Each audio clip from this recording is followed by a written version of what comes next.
Welcome to our December 10th regular board meeting. A special thank you to everyone who is present tonight, and we certainly appreciate each and every one of you for being here.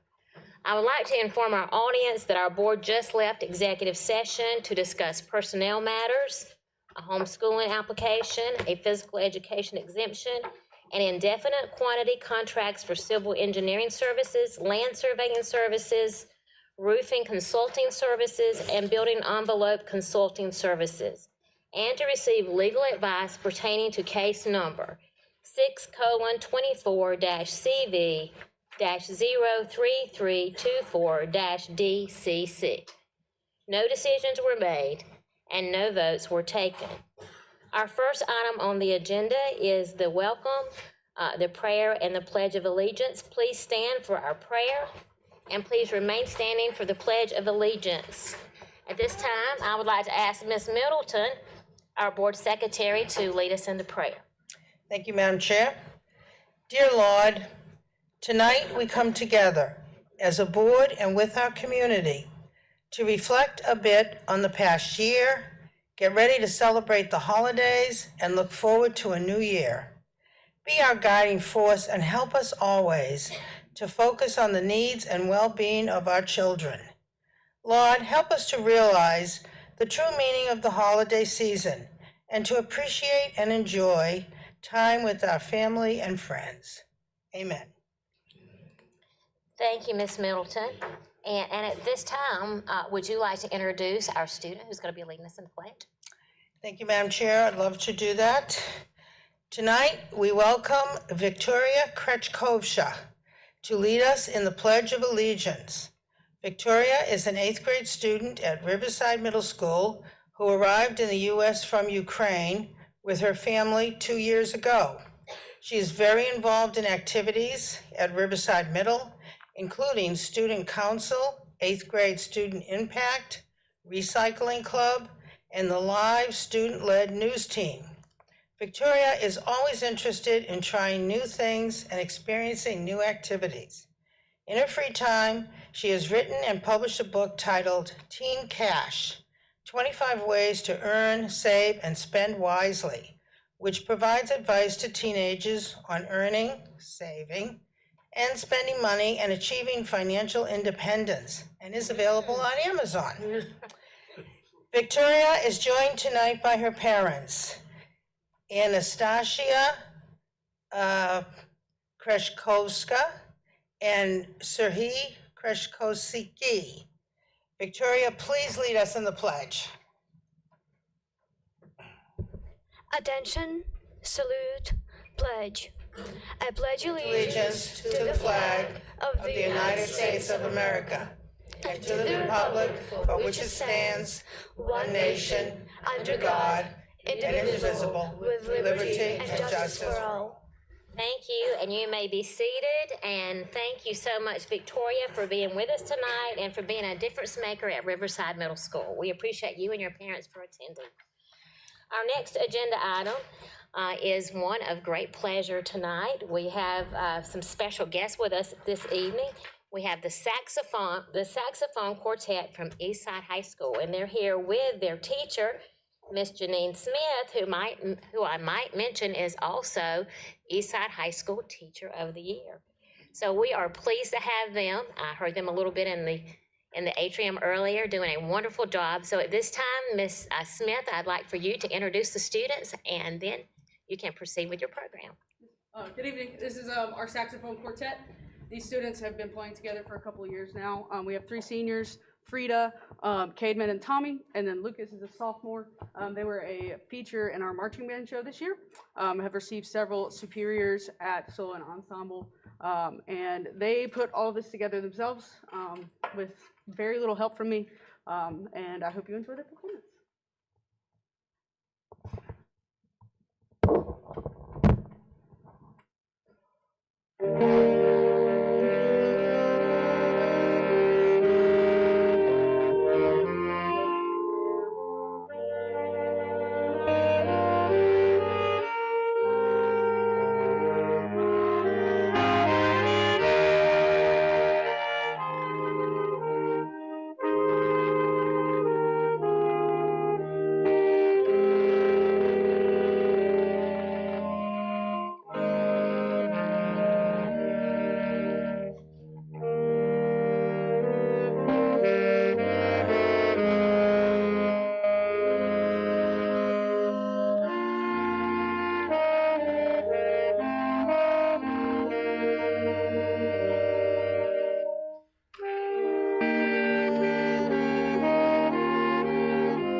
Thank you so much, Ms. Smith, and thank you to your students. That certainly was a huge treat tonight, and I can tell by the audience response that we all delighted in that performance.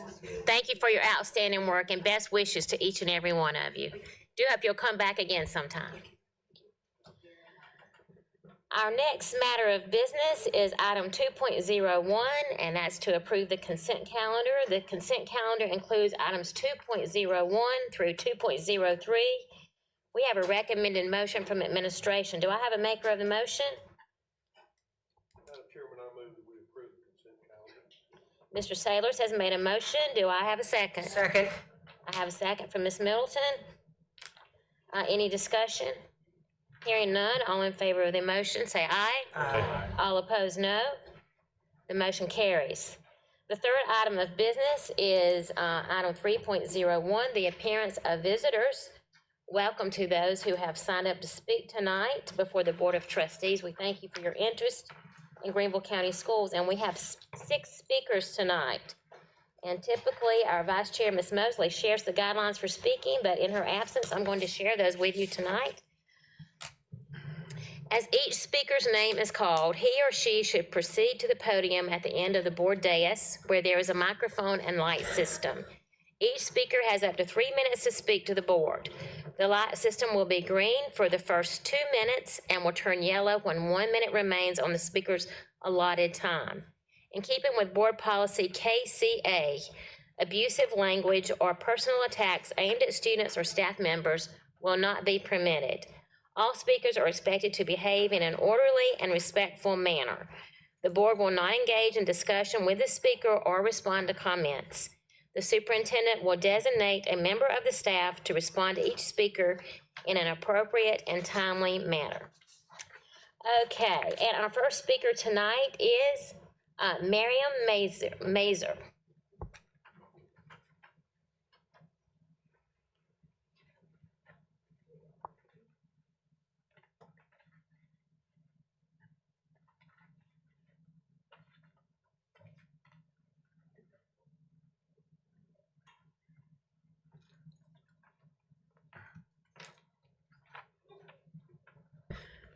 All right. So yes, I'm Miriam Mazer. I'd say I wanted to come to the school board after reading last week about the lawsuit by the Turner family. Now, I know that that's a lawsuit. Can't really talk about that. What actually brought me here is that in the conversations I was having with other parts of the Greenville community afterwards, I started seeing quite a few other parents start to bring up incidents of bullying that they had seen in, that their children had experienced or had witnessed, or other signs of student misbehavior, such as like drinking, that was going unresolved and undisciplined. I've seen this was especially concerning. It's bad enough that one 12-year-old hung herself, but it really seems more like this might be a more common problem in the school system as a whole, and not limited to this one specific school either. And I've gone through the student behavior code. It's pretty solid. There's pretty straightforward series of instructions in the levels of offense section, where it brings up sort of different levels of disorderly conduct, from pretty minor stuff like being tardy to serious stuff like calling in a bomb threat. And it comes with recommendations for how to handle these sorts of this sort of misbehavior. So my big question is, why isn't this being implemented? It seems like a very solid framework for maintaining a peaceful environment at school.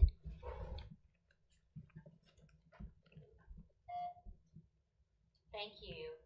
Our next speaker is Michelle Jorgensen.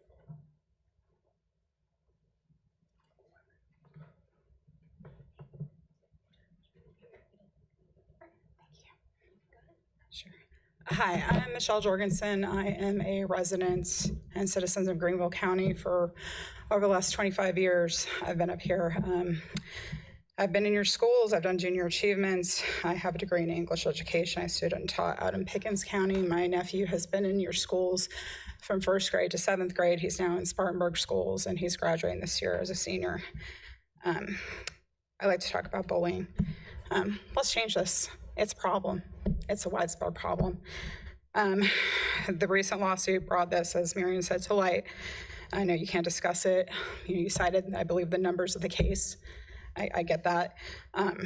But we've been talking about it on Reddit as a community. I don't know if you're aware of what that is, but there's been multiple mentions of widespreadness across your entire school system.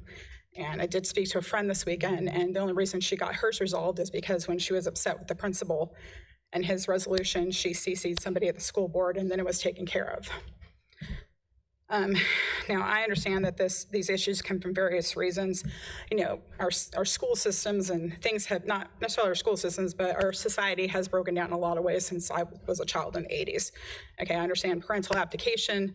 You know, there's a lot of issues that you have to deal with, but and I understand this is your life's work, you know, what you're doing, you know, elected officials and, you know, Dr. Royster, you know, I get that. And I appreciate what you all do here. So the thing is, if you allow the discipline issues to become what they are and you justify it by saying, oh, well, the child comes from an abusive home, you know, or whatever the case is, and you allow that to continue, you allow the cycle of hate and abuse to continue to the next child. That's what you're allowing. I came from a less than perfect home. I understand this. I have really good communities with schools and libraries, but we just like to address the commitment of your leadership, and we'd like to address the commitment of the administration. I know in schools, a lot of times people go into administration for one of two reasons. It's because they really care, or it's because there's a higher amount of income. And I'm not saying anyone purposely goes into it, but that does happen. I think we all know that. And I would like to address how we support the teachers in the school who want to intervene and stop the bullying and don't feel like they have the voice because of the administration. And apparently there's problems with some teachers that are facilitating the issue who are actually making it worse by participating in the bullying. And that may be due to age, but that's not an excuse. We also need to think about this as our moral responsibility. These are children. They're not widgets. Okay, I work for a company. I had to order repossessions. I make sure that when I do that, or when I did, that I would hope I would do it to the best of my ability so it doesn't affect somebody's life and they feel like that's the only option. I have more, but I'll email it to you. Thank you. Thank you. Our next speaker is Charlotte Barnett.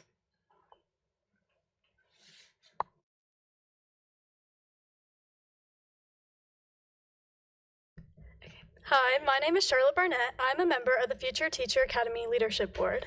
I'm a senior at Malden High School, and I'm still undecided about college, but my top option is East Tennessee University, and I plan to become an early special education teacher.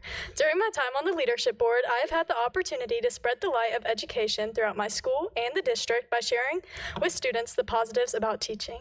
One of my favorite experiences has been hosting the Reading Around the Trees event for over 500 kindergartners at McAllister Square. We read children's books in front of trees decorated in themes. We dressed up in book character costumes and gave them a free book for the holidays. This let us spread a little holiday joy around for the kids who might not get it at home. I've learned that it is so important to spread light around education. I grew up with learning disabilities and comprehension issues, and I never stood out in school and thought I could never be a teacher because of these things. If I can leave y'all with one thing tonight, it would be one teacher can truly make a difference in a student's life. I hope one day I can be that teacher. I can't wait to make an impact and change, love on students who don't get love at home, and pour into students daily. Reminding students their disabilities do not define them. The Future Educator program has given me the ability to have over 100 hours working in a classroom with kids. I am only a high school student. This education program is truly amazing to be a part of. This program has let me pursue my passion with working with kids, and I can't wait to see how it grows. I would like to take the opportunity to promote the teaching profession in a positive light by telling you about Ms. Sharon Russo. I volunteered for over 70 hours in Ms. Russo's 3K special ed class at Malden Elementary last year, and just this year I have spent 50 hours in her new 4K inclusion class at Oakview Elementary. Miss Russo has made a huge difference in my life. I have learned many characteristics and qualities from her. Her patience, kindness, and love for the students is something I admire to be like as a future teacher. She has not only taught me to be a better teacher, but a better person. This year hasn't been easy for her working with this new class, but she continues to show up every day, pouring into students no matter what her feelings are. That's what I call a true teacher. I'm so grateful for this opportunity to speak about my passion, and I'm very excited about becoming a future educator and leader, hopefully here in Greenville County Schools. Thank you. Our next speaker is Reed Bush.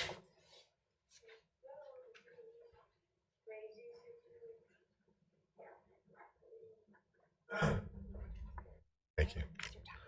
Good evening. I'm a parent of two students with disabilities, both of whom have IEPs. We moved to Greenville a little over a year ago. My son was enrolled in school for a mere 7 weeks before we removed him from the school for a host of reasons, including that the school was failing to follow his IEP, and we had significant concerns for his safety at school.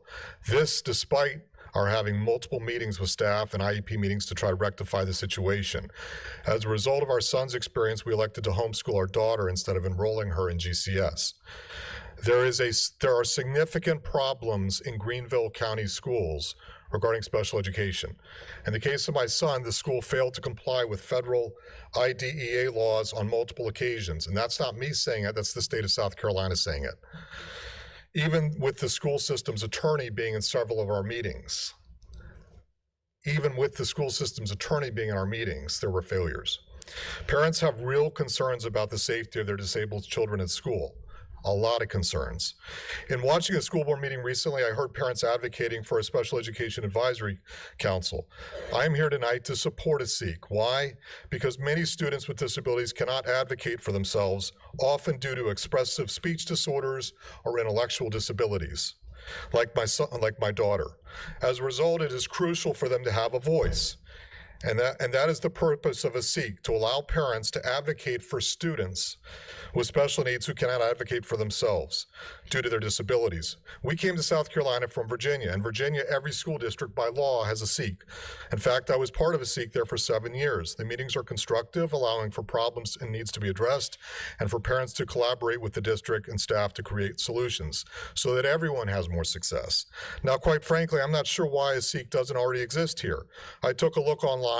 There are advisory committees for just about everything here in Greenville. There is a Green Ribbon Advisory Committee on Development, a Tax Advisory Committee, an Advisory Committee on Homelessness, Advisory Council on Land Conservation, a Young Professionals Advisory Council, an Arts and Public Places Commission, a Youth Advisory Commission, a Public Safety Citizen Review Board. There are even 2 advisory committees for cemeteries, Springbrook and Richland. All these advisory committees, but there is no advisory committee for disabled students in Greenville County. Why? Why is that? I think there should be one. It's the best way to achieve collaborative problem solving. Thank you. Thank you. Our next speaker is Jordan Gentry.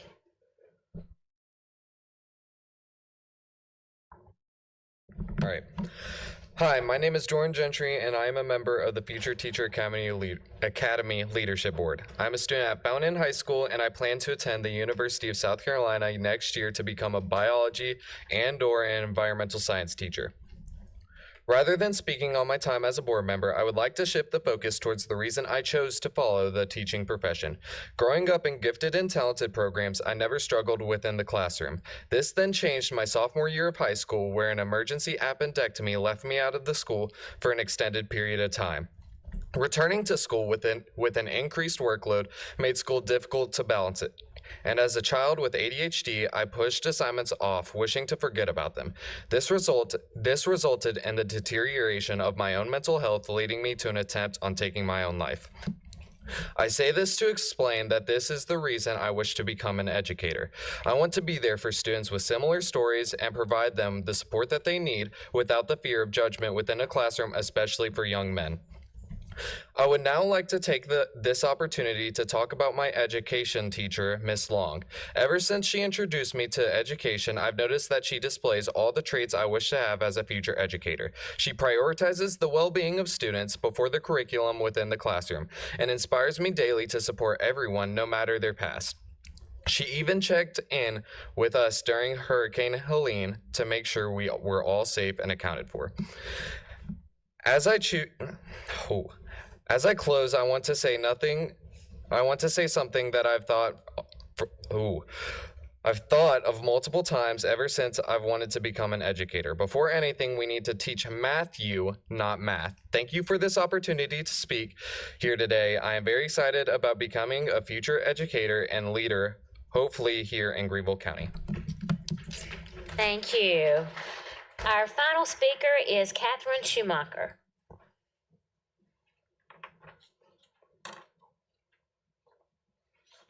Thank you. Well, I'm just going to say nothing that those students didn't already say. I wanted to speak briefly about the Future Teachers Academy here in Greenville County Schools as well, and Public Education Partners partnership with Rachel Turner, who, when you talk about amazing educators, she's right at the top of the list. So, and these students are living proof of that. So, sorry, I get a little emotional talking about great teachers.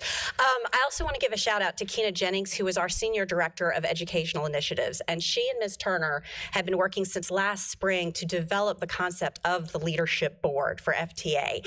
And it's so exciting to see this little tiny pilot and dream that they had last spring come to such amazing fruition. And I hope if y'all do Reading Around the Trees next year, that all of you trustees can be there. It was extraordinary and just so special. At PEP, we've had a history of being kind of on the ground floor of amazing initiatives here in Greenville County Schools. And it is a true honor to be have the privilege to lead PEP as we're having this collaboration around future teachers and the Future Teachers Academy and future teacher leadership. I applaud this district for the Grow Your Own efforts that you are doing.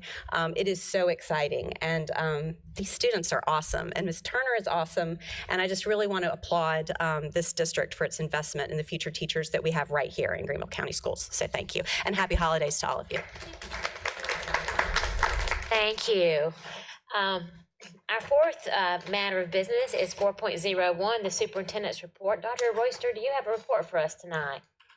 I do, Dr. Stiles, a brief report, primarily three items.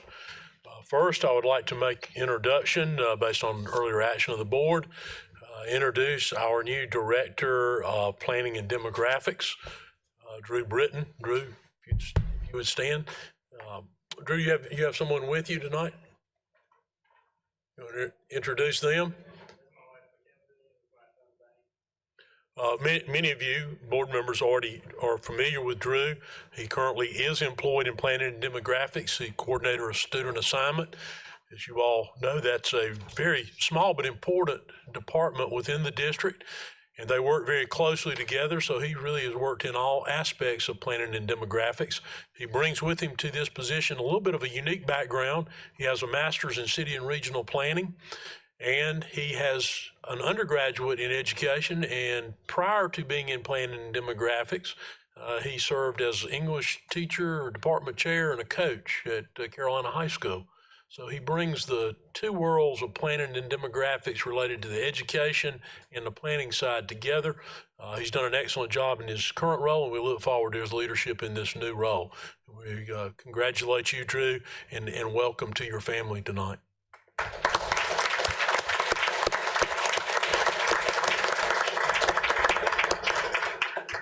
And you all had the opportunity earlier this evening, the board did, to meet with Dr. Turner, who will be assuming the role of Deputy Superintendent for the district effective July 1, succeeding Mr. Davey, who will be enjoying the benefits of retirement effective July 1. And we'll say a few more things about Mr. Davey as the time draws to a close for his service. But he's done an outstanding job, and we are most fortunate that Dr. Turner agreed to return to his role as Deputy Superintendent, having served there previously.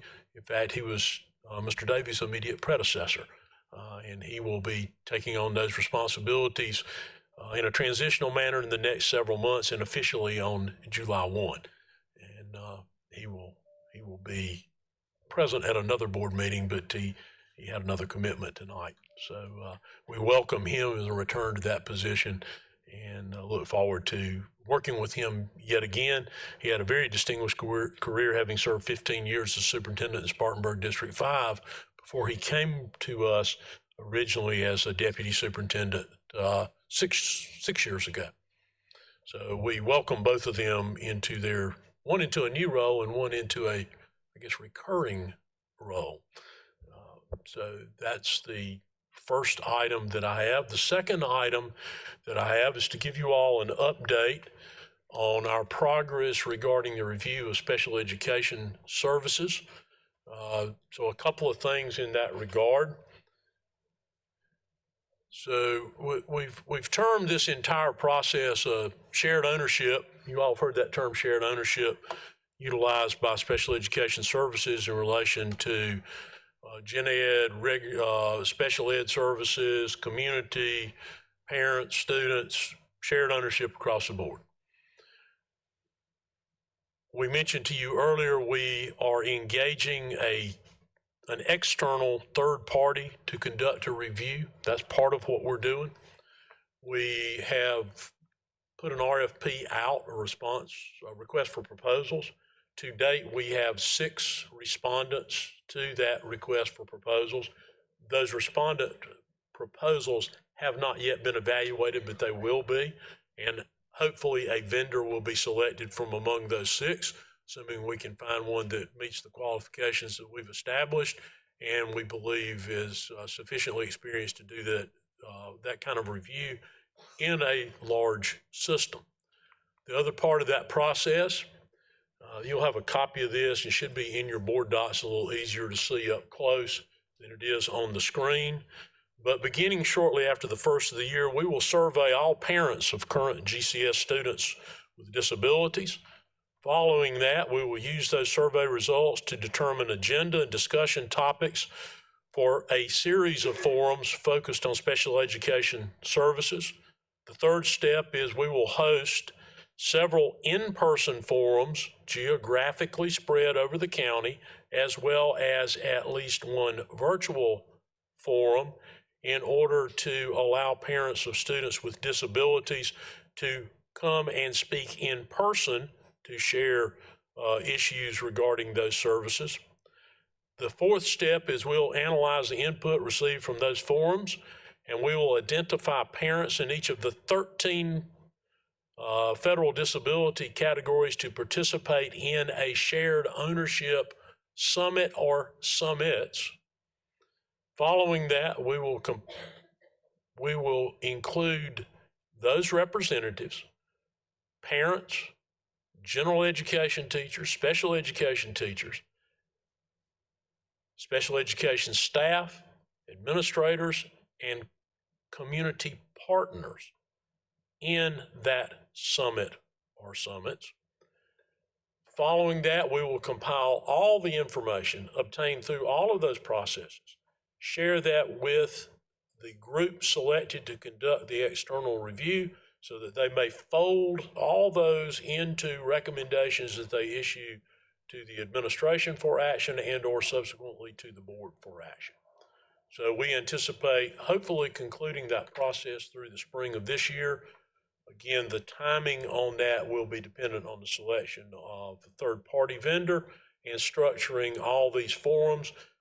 To give you perhaps a little additional insight into that structure, you all participated or were present during the strategic planning forums. This is very much structured along those same lines. In fact, Terry Brinkman, who structured the strategic planning process and conducted it, prepared this framework for us. She will help us carry that framework out. She will not lead the individual forums. We're going to have to secure individuals to do that because of the number and the likely number of participants and the compressed timeline. That's our process going forward.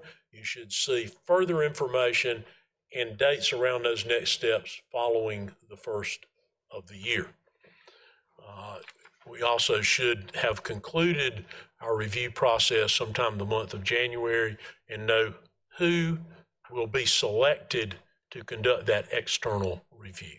That's the second item I had, and the third item is simply to say this. On the behalf of our employees, the district administration, I wish to each of you as board members, members of the community here, our students, and our other employees, Merry Christmas and Happy Holidays. Thank you all. Thank you so much, Dr. Royster. We appreciate you for sharing that tonight. It's very exciting.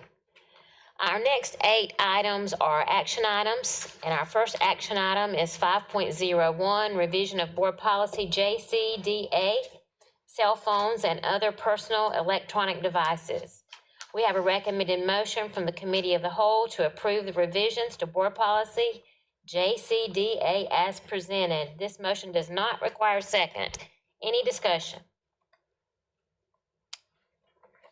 Hearing none, all in favor of the motion, say aye. Aye. All opposed, no. The motion carries. Our second action item is 5.02, revision of board policy BCBA, board meeting procedures and place. We have a recommended motion from the Committee of the Whole to approve the revision to board policy BCBA as presented, effective February the 1st, 2025. This motion does not require a second. Any discussion? Mr. Cochran? Thank you. Of course, we had a rather lengthy discussion about this this morning, but again, I'm not sure why we need to make a mad dash to totally change something in just one day that has been in place for decades, and to do it without allowing practically any time for input from our community. We often say that we want transparency and community involvement, but sometimes, as in this case, our actions seem to prove otherwise. It stands to reason that the people who would potentially be the most adversely affected by this change would be the people who live in the more outlying areas of Greenville County, including many of the people that I represent. To ram this through without giving them a reasonable opportunity to consider the change and express their views is just kind of reprehensible to me. This could have easily been brought forth in January, and there at the Cal meeting, there would have been 2 weeks for people to weigh in on this. It could have been done in February, March, April, May, June. It could have been done last month. And in each case, there would have been that 2-week period. December is the one time where you have basically no opportunity for people to find out about this and express their views. And the logic of shoving this change through without allowing hardly any input from our community totally escapes me. I just don't get it. Thank you. Thank you, Mr. Cochran. Any other questions? Dr. Presley? Dr. Stiles, the timeline that's been put forth and the additional information that the board has requested, would that allow us, if this were, as Mr. Cochran has said, reprehensible for everyone, would that allow us to not approve or to postpone for another month or for another, however, does what we've already asked for give us the time to review that? That's my understanding. I'm going to ask Dr. Royster if he would like to clarify that just a little bit for us. Thank you. Yes. I believe the parliamentary answer, Doug, would be so long as that action occurs at a different meeting, the board could reverse its decision if it makes that decision tonight. That's right. And then to your other point, Dr. Presley, the board had asked for some additional information, a change. One board member suggested, and the administration agreed to put in a recommendation to change the policy around signing up to speak to allow for electronic sign up prior to the day of, but prior to the customary time, which is shortly before the actual meeting begins. But it also gives you an opportunity, if you want to reverse that decision, since it would not go into effect until the February board meeting. Thank you for that clarification. Thank you, Dr. Presley. Do we have other questions, Mr. Cochran?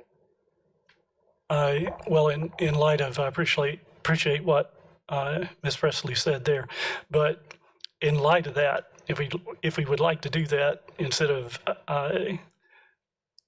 approving something and then turning right back around the next month and putting it back up for review again.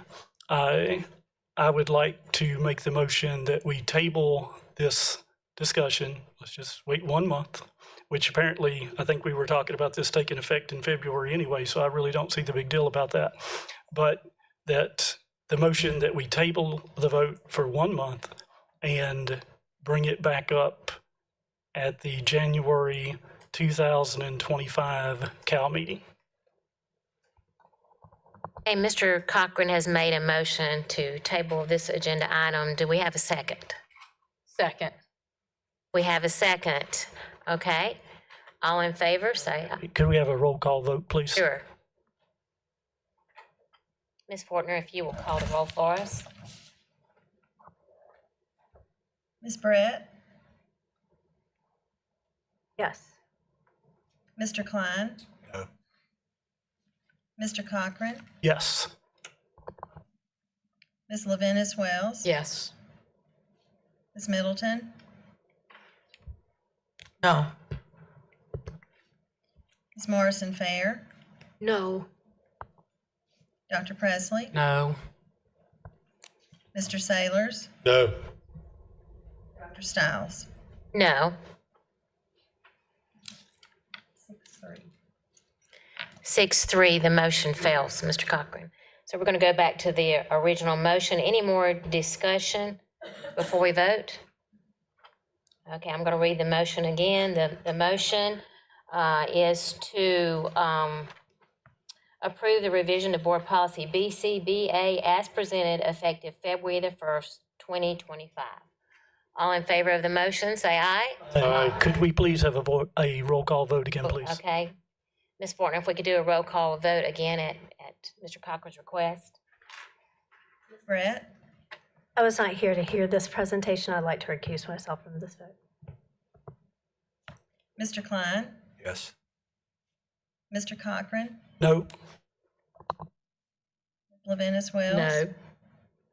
Ms. Middleton? Yes. Ms. Morrison Fair? Dr. Presley? Yes. Mr. Sailors? Yes. Dr. Stiles? Yes. 6-2. 6-2, the motion carries.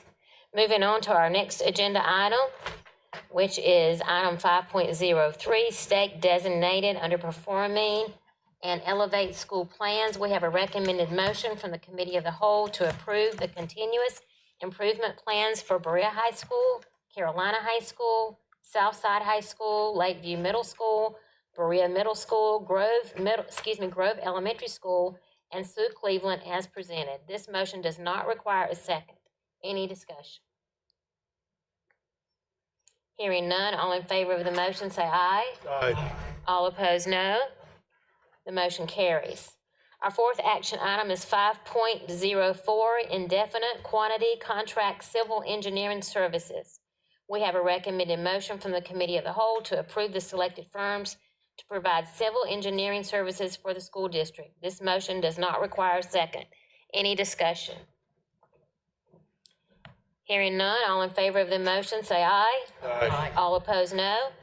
The motion carries. Our fifth action item is 5.05, indefinite quantity contract land surveying services. We have a recommended motion from the Committee of the Whole to approve the selected firms to provide land surveying services for the school district. This motion does not require a second. Any discussion? Hearing none, all in favor of the motion say aye. Aye. All opposed, no. The motion carries. Our sixth action item is 5.06, indefinite quantity contract roofing consulting services. We have a recommended motion from the Committee of the Whole to approve the selected firms to provide roofing consulting services for the school district. This motion does not require a second. Any discussion? Hearing none, all in favor of the motion say aye. Aye. All opposed, no. The motion carries. Our seventh action item is 5.07, indefinite quantity contract building envelope consulting services. We have a recommendation from the Committee of the Whole to approve the selected firms to provide building envelope consulting services for the school district. This motion does not require a second. Any discussion? Hearing none, all in favor of the motion say aye. Aye. All opposed, no. The motion carries. Our final action item is 5.08, physical education exemption. We have a recommended motion from the administration. I need a maker of the motion. Madam Chairman, I move to approve the physical education exemption for one student at Malden Middle School. Mr. Sailors has made a motion. Ms. Middleton has made a second. Any discussion? Hearing none, all in favor of the motion say aye. Aye. All opposed, no. The motion carries. Our next agenda item is 6.01, committee liaison reports. Would anyone like to share the work of their committee tonight? Okay. Hearing none, we will move on to our final agenda item, 7.01, monthly financial report. This item is for information only. Does anybody have any questions regarding the reports? Okay, hearing none, this concludes our agenda. Again, thank you to each and every one of you for your presence this evening. Do we have a motion to adjourn? Madam Chairman, I move we adjourn this meeting. Mr. Sailors has made a motion, and where was that second? Second. Okay, Dr. Presley has made a second. Okay, all in favor of the motion, say aye. Aye. All opposed, no. The motion carries. We are adjourned at 7:49 p.m. Hope everyone has a wonderful evening.